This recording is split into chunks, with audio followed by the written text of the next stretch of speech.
If you thought the outrageous eminent domain case happening in Pigeon Forge could not get any more ridiculous, you would be wrong. So sit down and grab a cup because, bestie, I got some tea for you.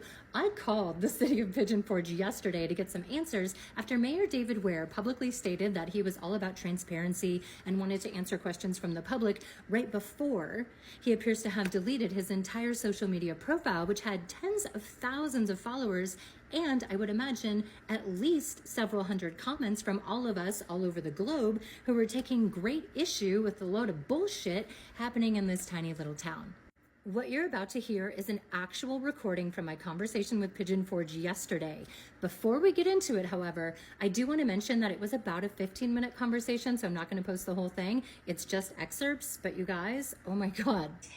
The mayor's Facebook page is down. He doesn't have a direct email, so as a concerned American citizen, I just find that very frustrating that an elected official, has basically shut down any avenues for direct public commentary. It just seems like, I hope you can appreciate the public perception here. It seems like the mayor is running and hiding. We've issued a statement, and you're please more than welcome to read that. My impression of the statement was, it seems like you guys are trying to make the family look greedy. The fact that it was mentioned that they're from Ohio seems to paint them as outsiders. And, what's not mentioned is any sort of ties that the mayor may have to the campground. I think we've got a lot of questions. What happens there impacts us all. It's not just a local issue. This sets precedents for unjust land takings elsewhere. It normalizes someone like the mayor, perhaps prioritizing the interests of his family over another family because he's in a position of power. So hopefully you can understand why we're very concerned with what we're seeing. Eminent domain is never good. It's unfortunate. But in terms of doing what we're supposed to do as the city, once the policy and the decision has been made by the board of commissioners, we followed the laws according to the state of Tennessee for eminent domain.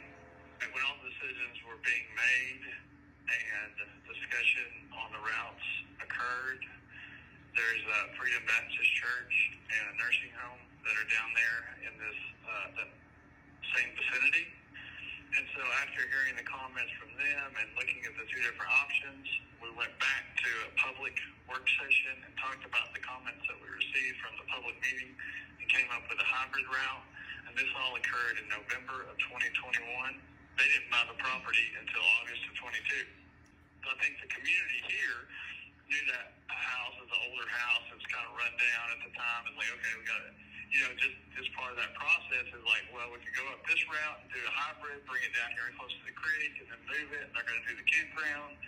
And, at the time, that's an old, dilapidated, older house that nobody, I think, I don't know if it was for sale at the time or not. I just can't recall. So that was part of the decision-making process. Again, they didn't buy it until August of 22.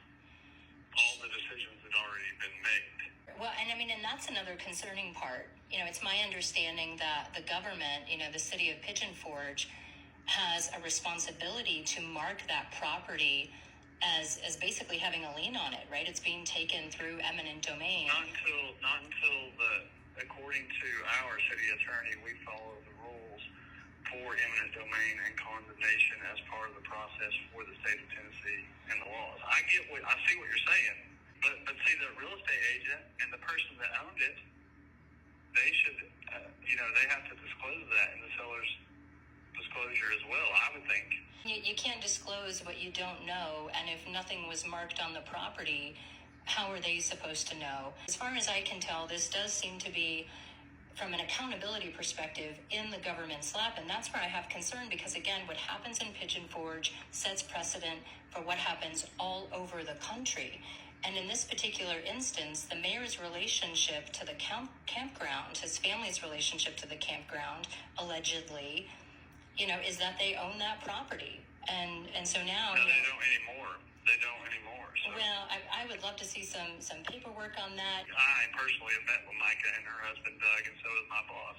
Yeah, we are what we are today, but we've talked to them mean, part of the reason I'm deeply invested as someone who doesn't live in Tennessee in what's happening here is because I've dealt with my own unjust land taking, and I've also gotten involved in other property rights cases. And what I often find, especially in my own personal experience, is, that is the narrative, right? We really tried to work with the landowner and we've been negotiating for a while, when in reality, that's actually not the truth. I believe the Race family. I would love to hear more from the mayor.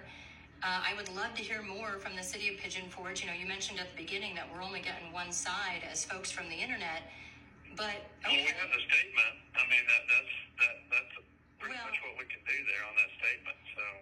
Well, and the Race family's saying that there's some untruths there, and again, when I read the statement, well, I can't. I mean, that's what they're saying, and again, there's two sides, and this is our statement, so I can't control that, right? It does seem like you guys are trying to control the narrative, though, right? I mean, it seems like you're making clear that they're from Ohio. Gosh, they're outsiders. Gee, guys, it wasn't even their home. It was Ohio. You say we welcome people here from all over the world. Now. Well, then why did that? Why that make? But that was in the statement, though. Like, why even call out that they're not from the area if it doesn't matter? Well, that's just part of the process in terms of where the owners were from. But no, that's not part of the process. Probably too, conveying that they're not living here. This is not their single family residence. I mean, I just don't believe that that's part of the process. To me, that's an intentional way of minimizing the plight. Hey, they're not even from here, guys, and it wasn't even their home. It was an investment property. And I find it abhorrent if that's the intention behind the statement. And then furthermore, trying to make it look, like the government is the victim here when a family has had their home demolished. I really don't understand the callousness and the flippant attitude that I'm seeing from many folks in Pigeon Forge. It actually makes me more concerned. It doesn't ease my concerns in any way. I'm more outraged. Well, I mean, I'm not going to be able to convince you otherwise. So I'm happy to talk to you. I've made, sounds like you've drawn your conclusion, and I appreciate you expressing your concern. So at the end of the day, if everything was handled correctly, and the government was crossing its T's and dotting its I's, and the mayor does not have any personal interest, that matters. That's important, and I think a lot of us who are outraged, may like to see that. That's the best I can do right now is to just reiterate that statement. So, thank you. Bye. And if you also talked to someone at Pigeon Forge City Hall, I would love to know how your conversation went. And if you haven't, what are you doing? Click the comment and get on board. Jeez, bestie, come on. Do we bang the drum here or don't we?